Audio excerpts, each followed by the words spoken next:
শুভ নববর্ষ 2009। হই হই করতে করতে আরেকটি নতুন বছর এসে গেল। নতুন বছর মানে পুরনো অভ্যাসের নতুন শুরু, পুরনো বেদনার, পুরনো নাপ্রাপ্তি এবং অপ্রাপ্তির নতুন শুরু। তবুও এই মাঝরাত আশাবাদীর নতুন 2009, নৈরাশ্যবাদীর গত বছর নয় ঘটে যাওয়া বোমাবাজির চলমান ধর্মগদ্য বা লাশ কাটা ঘরে পড়ে থাকা ফ্যাপসা গন্ধের বেওয়ারিশ ইসলাম, অথবা হিন্দু গাভীর গোচনা গন্ধ।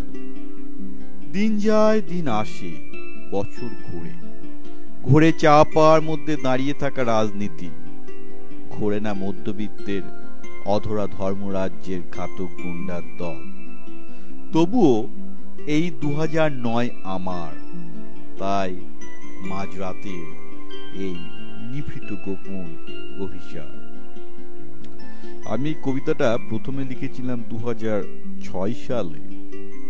আমার মনে হলো আসলে এই 3 বছরে রাজনৈতিক প্রেক্ষাপট কিছুই বদলায়নি, তাই আবার লিখলাম, আবার বললাম একই কথা।